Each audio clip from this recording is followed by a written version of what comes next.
Hi everyone, welcome to education point. So जैसे कि आपको पता है कि हम क्लास 12th की जो एनसीईआरटी है हिस्ट्री की, उसे कवर कर रहे हैं। एंड इसका जो है पार्ट 2 हमने यहाँ पे स्टार्ट किया था, right. Part 2 that deals with the medieval history. तो इसमें हमने जो है पार्ट 2 का जो है 4th चैप्टर जो है वो स्टार्ट किया था, जिसमें we were discussing about the zamindars, peasants, right. तो ये सारी चीजें हम यहाँ पे बात कर रहे थे। एंड अपनी प्रीवियस वीडियो में हमने यहाँ पे बात की थी about the artisans, right. Artisans का जो है क्या रोल रहता है यहाँ पे विलेज कम्युनिटी में, क्योंकि हम विलेज कम्युनिटी की बात कर रहे थे। विलेज कम्युनिटी में हमने देखा था हेडमैन का क्या रोल होता है, किस तरह से जो है वो अपनी पूरी कम्युनिटी को जो है संभालते हैं, क्या रूल्स एंड रेगुलेशंस वगैरह होते हैं, वो सारी चीजें हम कवर कर चुके हैं। एंड विलेज कम्युनिटी में जमींदार वगैरह जो है उन सब के बारे में बात की थी। एंड विलेज हेडमैन के बाद में हमने ये भी देखा था कि विलेज कम्युनिटी में जो है अब आर्टिजन्स भी होते हैं, राइट। एक तो यहाँ पे विलेज हेडमैन होते हैं, पीजेंट्स होते हैं यहाँ पे। ओके, जैसे कि आपको पता है कि जो मुगल सोसाइटी थी वो मोस्टली एग्रीकल्चर के ऊपर डिपेंड थी, वहीं से जो है वो रेवेन्यू जो है वो जनरेट करती थी, क्योंकि उस समय में तो लैंड बहुत ज्यादा अवेलेबल थी एंड काफी उपजाऊ लैंड थी यहाँ पे इंडिया की। तो डेट इज वाई उन्होंने ये देखा कि हम इस लैंड को यूज कर सकते हैं एंड रेवेन्यू जो है जितना ज्यादा हो सके हम यहाँ से जनरेट कर सकते हैं। तो उन्होंने एग्रीकल्चर के ऊपर जो है ज्यादा फोकस किया था। तो ये चीजें हमने कवर की थी। आर्टिजन्स के बारे में हमने अपनी प्रीवियस वीडियो में कवर किया है एंड किस तरह के आर्टिजन्स थे। एंड इवन यहाँ पे सोसाइटी में जो आर्टिजन्स से जो है लोग चीजें किस तरह से खरीदते थे। एंड बार्टर सिस्टम यहाँ पे था। बार्टर सिस्टम में क्या होता है कि चीजें जो है वो यहाँ पे एक्सचेंज की जाती है, मीन चीज के बदले में यहाँ पे जो है कोई चीज दे दी जाती है। उसके अलावा ऐसा नहीं है कि ओनली बार्टर सिस्टम ही था, यहाँ पे कैश सिस्टम जो होता है वो भी कुछ हद तक यहाँ पे अवेलेबल था। 95% जो चीजें थी वो एक्सचेंज होती थी यहाँ पे बार्टर सिस्टम के थ्रू था। एंड उसके बाद में जो 5% चीजें हैं वो कैश के थ्रू ही यहाँ पे एक तरह से हुआ करती थी एक्सचेंज।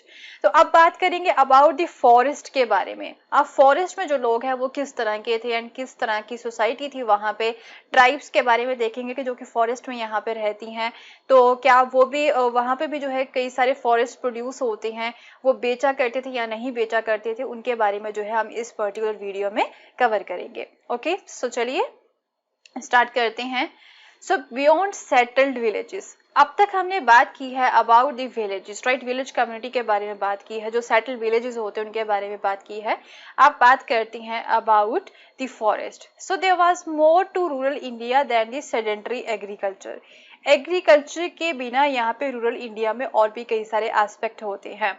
ओके, जैसे कि northern and north western India में यहाँ पे जो है कई सारे फॉरेस्ट थे। डेंस फॉरेस्ट हो गए जिसे हम जंगल बोलते हैं, स्क्रब लैंड होते हैं जिसे हम खरबंदी बोलते हैं। इट काफी घने जंगल होते हैं, कई बार छोटे मोटे घास फूस वगैरह वहां पे होती, स्क्रब्स होती हैं, तो जो कि एग्जिस्ट करती हैं all over the eastern India, central India and northern India.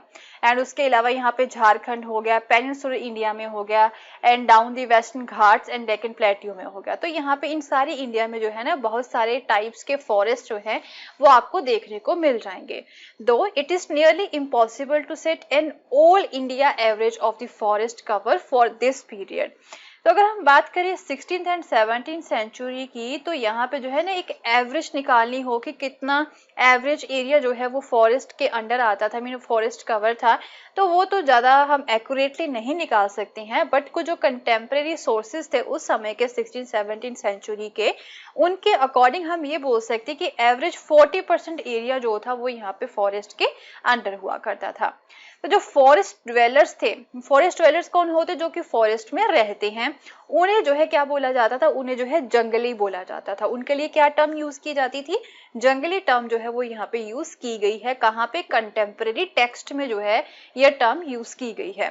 तो जंगली का मतलब ये नहीं है कि वहां पे सिविलाइजेशन बिल्कुल भी नहीं थी, राइट। हाउएवर अगर हम आज की बात करें तो हम जंगली वर्ड उस पर्सन के यूज करते हैं जो कि टोटली अनसिविलाइज्ड पर्सन है, बट उस समय में जो है इसका मतलब कुछ और था। जंगली का मतलब जो कि जंगलों में रहते हैं, बट इसका ये मतलब नहीं है कि वो सिविलाइज्ड नहीं थे, उन्हें मैनर्स नहीं थे, right. So as popular usage of the term today seems to connote, rather the term describe those whose livelihood came from the gathering of forest produce, hunting and shifting agriculture। तो यहाँ पे जंगली word किस person के लिए use किया जाता था 16 एंड 17 सेंचुरी में, ये उस पर्सन के लिए यूज करते थे जिनकी लाइवलीहुड जो है ना वो कहाँ से चलती थी कि फॉरेस्ट प्रोड्यूस को वो गैदर किया करते थे, हंटिंग किया करते थे एंड इवन शिफ्टिंग एग्रीकल्चर जो है वो यहाँ पे फॉलो किया करते थे। उन लोगों के लिए जो है ये जंगली वर्ड यूज करते थे। सो these activities were largely season specific। तो ये जो सारा काम था ना कि फॉरेस्ट प्रोड्यूस को इकट्ठा करना, हंटिंग करनी, शिफ्टिंग एग्रीकल्चर का काम हो गया, तो ये सारा सीजन के ऊपर ही डिपेंड रहता है, क्योंकि हर एक सीजन में हम फॉरेस्ट प्रोड्यूस को इकट्ठा नहीं कर सकते, हर एक सीजन में हंटिंग नहीं हो सकती है, शिफ्टिंग एग्रीकल्चर जो है वो भी यहाँ पे सीजन ही डिपेंड होती है। तो यहाँ पे एक ट्राइब है भील्स, आपने सुना भी होगा। For example spring was reserve for collecting the forest produce. तो उनके लिए यहाँ पे वो क्या करते थे कि जो स्प्रिंग है ना, जो स्प्रिंग सीजन है, उस समय में वो जो है फॉरेस्ट प्रोड्यूस को कलेक्ट किया करते थे। समर्स में जो है फिशिंग का काम किया करते थे, मॉनसून मंथ में जो है कल्टीवेशन किया करते थे एंड ऑटम एंड विंटर का जो मंथ होते उस समय जो है वो हंटिंग किया करते थे। राइट तो इसी तरह का जो सीक्वेंस है वो यहाँ पे चलता रहता था and which was a distinctive feature of the tribes inhabiting this forest. तो ये जो है काफी डिफरेंट फीचर था उन ट्राइब्स का जो कि फॉरेस्ट में रहते थे। So for the state, the forest was a subversive place, a place of refuge for the troublemakers, right? तो state के लिए जो forest थे वो किस तरह की चीज थी? Obviously वहां पे भी जो है वो अपनी पॉलिटी को ही चलाएंगे। स्टेट जो है वहां पे जो मुगल स्टेट थी उनके वो फॉरेस्ट को भी जो है ना अपने लिए ही यूज करना चाहते थे।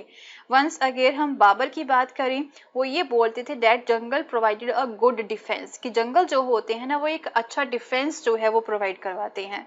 तो अपनी पॉलिटी यहाँ पे लेके आ गए वो। Behind which the people of the Pargana become स्टबर्नली rebellious and पे नो टैक्सेस। तो वो बोलते हैं कि एक ऐसा डिफेंस सिस्टम है फॉरेस्ट, यहाँ पे जो परगना क्या था, परगना जो होता है कोई एक छोटा सा एरिया होता है, राइट, या फिर जो स्टेट भी हम यहाँ पे बोल सकते हैं। तो वो बोलते कि परगना के जो लोग हैं ना वो रिबेलियस हो जाते हैं इन फॉरेस्ट की वजह से, विद्रोह करना स्टार्ट कर देते हैं एंड यहाँ पे जो है वो टैक्सेस पे नहीं करते हैं, फॉरेस्ट में जाके छुप जाते हैं। रिबेलियन जब वो विद्रोह करते हैं तो फिर वो जो है कोई टैक्सेस पे नहीं करते हैं। तो इस तरह से वहां पे भी जो है वो फॉरेस्ट को इसी नजरों से देखा करते थे। एंड हाउएवर अब फॉरेस्ट में जो है ना कई और भी लोग जो थे वो आने स्टार्ट हो जाते हैं। एक्सटर्नल फोर्सेस जो हैं वो भी यहाँ पर डिफरेंट तरीकों से जो है फॉरेस्ट में एंटर करती हैं। For example the state required elephant for the army. तो अब जो है ना एलिफेंट्स जो है वो कहाँ पे मिलेंगे, फॉरेस्ट में, जंगलों में ही मिला करते थे। तो स्टेट को अब एलिफेंट्स की जरूरत रहती थी अपनी आर्मी के लिए। सो द पेशकश levied from the forest people.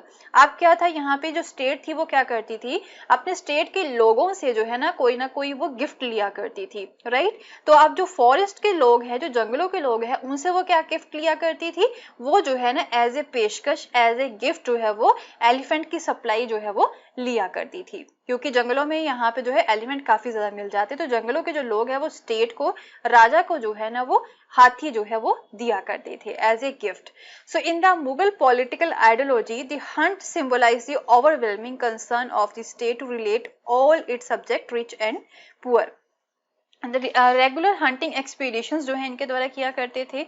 So court historian tell us enabled the emperor to travel across the extensive territories of his empire and personally attend to the grievances of its inhabitants। तो वो बोलते हैं कि जब ये hunting expeditions किया करते थे ना, यहाँ के जो रूलर थे, जो मुगल स्टेट के रूलर थे, जब वो hunting expeditions के ऊपर निकला करते थे तो उसका ये मतलब हो गया कि इस hunting expeditions के थ्रू जो है ना वो पूरी जितनी भी टेरिटरीज हैं उसे वो ट्रेवल कर लेते थे अपनी एम्पायर की टेरिटरी को, एंड पर्सनली जो है यहाँ के जो इनहेबिटेंट है ना उन्हें भी वो अटेंड कर लिया करते थे, उनकी ग्रीवेंसेस जो होती, उनकी प्रॉब्लम्स जो होती वो भी यहाँ पे सुन लिया करते थे। सो ये जो हंट सीन होते हैं ना, इसे कई बारी जो कोर्ट आर्टिस्ट हैं उन्होंने पेंटिंग में भी जो है यहाँ पे डिपिक्ट किया हुआ है।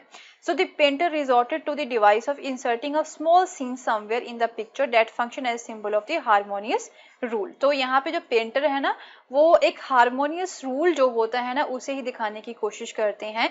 चाहे राजा जो है वो हंटिंग के ऊपर निकला है, बट हंटिंग के थ्रू जो है ना वो यहाँ पे अपनी प्रजा की जो है बातें, अपनी उनकी प्रॉब्लम्स जो है वो भी सुनता जा रहा है रास्ते में। So the spread of commercial agriculture was an important external factor। तो आप यहाँ पे हम ये बोल सकते हैं कि कॉमर्शियल एग्रीकल्चर तो काफ़ी ज़्यादा जो है यहाँ पे मुगल स्टेट में अवेलेबल था। तो ये भी एक इम्पॉर्टेंट एक्सटर्नल फैक्टर है जो कि फॉरेस्ट के लोगों की लाइफ में आया था। ओके, कमर्शियल एग्रीकल्चर जो है ना वो भी एक इम्पॉर्टेंट एक्सटर्नल फैक्टर था जो कि बाहर से ही आया था। पहले फॉरेस्ट के लोग जो है ना वो एग्रीकल्चर कमर्शियल नहीं किया करते थे, मीन एक तरह से बेचने के लिए जो है एग्रीकल्चर नहीं किया करते थे, जस्ट अपने लिए ही वो किया करते थे। बट ये कमर्शियल एग्रीकल्चर हो गया, चीज़ों को बेचना, ये भी एक एक्सटर्नल फैक्टर था, राइट, जो कि फॉरेस्ट के लोगों की लाइफ में आ जाता है। जैसे कि फॉरेस्ट प्रोड्यूस होते हैं, हनी हो गया, बीज की वैक्स होगी, गम हो गया, राइट, इसकी जो है ना बहुत ज्यादा डिमांड थी। फिर इन फॉरेस्ट के लोगों को इसके बारे में पता चल जाता है। So some such as the gum lac became major item of the overseas export. तो ये जो गम है ना वो फिर एक मेजर आइटम बन जाती है ओवरसीज एक्सपोर्ट की, मीन दूसरी कंट्रीज में इसका एक्सपोर्ट होना यहाँ पे स्टार्ट हो जाता है। एंड उसके बाद में जो है फिर एलिफेंट्स हैं उन्हें भी कैप्चर किया जाता है, फिर सोल्ड किया जाता है। तो फॉरेस्ट के लोग जो है ना वो इस चीज में फिर जो है ना वो इंडल्ज हो जाते हैं। So trade involved an exchange of communities through the barter as well. तो व्यापार जो है ना वो यहाँ पे बार्टर सिस्टम के थ्रू भी हुआ करता था दूसरी लोगों के साथ। तो कुछ ट्राइब्स है जैसे कि लोहानीज थी पंजाब में, तो ये जो है ना ओवरलैंड ट्रेड किया करते थे बिटवीन इंडिया एंड अफगानिस्तान के बीच में यहाँ पे ट्रेड हुआ करता था। And in the town country trade in the Punjab itself. And however town country trade जो होता है वो भी यहाँ पे हुआ करता था। So social factor to route changes in the life of forest dweller. तो उसके अलावा कुछ सोशल फैक्टर्स भी थे जिसकी वजह से यहाँ पे फॉरेस्ट ड्वेलर की जो लाइफ है वो चेंज हुई थी। Like the big man of the village community, जैसे कि विलेज कम्युनिटी हमने यहाँ पे पढ़ी है, राइट, फॉरेस्ट के बाहर जो विलेजेस होते हैं ना उस कम्युनिटी में एक हेडमैन होता है। वैसे ही ट्राइब्स ने भी जो है क्या किया था, ये इन ट्राइब्स ने भी जो है ना अपना एक चीफ बनाना यहाँ पे स्टार्ट कर दिया था। जैसे विलेज हेडमैन होते हैं ना विलेजेस में, वैसे ही इन ट्राइब्स ने अपना एक चीफ बनाना जो है स्टार्ट कर दिया था। तो कई बार ये जो ट्राइबल चीफ थे ना वो ये जमींदार भी बन गए थे एंड कई बार ये सारे जो है किंग्स भी बन गए थे। ओके, एंड फिर उन्हें जो है अब आर्मी की भी जरूरत थी, तो फिर जो है ना वो लोगों को हायर करना स्टार्ट कर देते हैं यहाँ पे। तो अब क्या था, ये they recruited people from their lineage groups और demanded that their fraternity provide military services. तो फिर जो है ना कई सारे लोगों को रिक्रूट करना वो स्टार्ट कर देते हैं एंड ये भी बोलते हैं कि हर एक घर में से जो है ना कोई बंदा जो है मिलिट्री सर्विस यहाँ पे प्रोवाइड करवाएगा। जैसे कि सिंध रीजन हो गया, वहां पे जो है ना आर्मीज जो थी उसमें हम ये बोल सकते कि इतनी बड़ी उन्होंने आर्मी बनाई हुई थी ना उन ट्राइब्स में। 6000 कैवलरी थी एंड 7000 जो है इन्फेंट्री थी उनके पास, घुड़सवार सेना थी उनके पास, पैदल सेना भी थी। तो असम में अहोम किंग्स हो गए, उनके पैक्स से यहाँ पे। एंड उन्हें ये बोला जाता था कि डैड हर एक पर्सन जो है ना वो यहाँ पे मिलिट्री सर्विस जो है वो प्रोवाइड करवाएगा in exchange for the land, उसके बदले में जो उसे कुछ लैंड जो है वो दे दी जाएगी उनके घर के लोगों को। तो the capture of wild elephant was declared a royal monopoly by the Ahom Kings. And ये भी बोल दिया गया था अहोम किंग्स के द्वारा कि वाइल्ड एलिफेंट को जो भी पर्सन कैप्चर करके लाएगा उसे इनाम भी दिया जाएगा। So though the transition from a tribal to the monarchical system. तो इस तरह से ये जो ट्राइबल लोग थे वो अब एक मोनारिकल सिस्टम की तरफ जो है बढ़ चुके थे। मैंने कब जो है एक बड़ी बड़ी स्टेट्स जो है ये बनानी स्टार्ट कर चुके थे। Okay, so this can be seen from the age observation. जो ए अकबरी है ना वहां से भी हम जो है इसके हम एग्जाम्पल्स जो है उठा सकते हैं कि जो ट्राइब्स थी वो भी अब एक बड़ी बड़ी एम्पायर जो है वो बनानी स्टार्ट कर चुके थे। राइट, ट्राइबल किंगडम्स यहाँ पे नॉर्थ ईस्ट में एग्जिस्ट करती थी उस समय में, ए अकबरी में भी जो है यहाँ पे ऑब्जर्व किया गया है। तो वॉर जो थी वो कॉमन थी यहाँ पे। फॉर एग्जाम्पल कोच किंग्स जो थे उन्होंने कई सारी नेबरिंग ट्राइब्स को जो है एक तरह से सब्जुगेट भी किया था।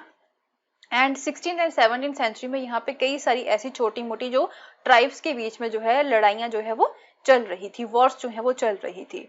सो नया कल्चर इन्फ्लुएंस जो था एंड ये जो है अब फॉरेस्टेड जोन्स में भी जो है पेनिट्रेट होना स्टार्ट हो चुका था। एंड इवन जो है कई सारे सूफी सेंट जो है उन्होंने भी एक मेजर रोल प्ले किया था जिसके थ्रू जो है ना ये एग्रीकल्चर कम्युनिटी जो है वो एक नई एक कम्युनिटी जो है वो यहाँ पे बन रही थी। राइट, इन सूफी संत जो थे ना वो एक जगह से दूसरी जगह पे जाते थे एंड इनकी वजह से भी हम ये बोल सकते हैं कि कई सारे कल्चरल इन्फ्लुएंसेस जो है वो यहाँ पे इन ट्राइब्स के ऊपर भी पड़ रहे थे। Right, so we'll continue with the same chapter in our next video and अगर आपको मेरा कोर्स पसंद आया तो इसे शेयर करना ना भूलें। Thank you so much, have a nice day, bye bye।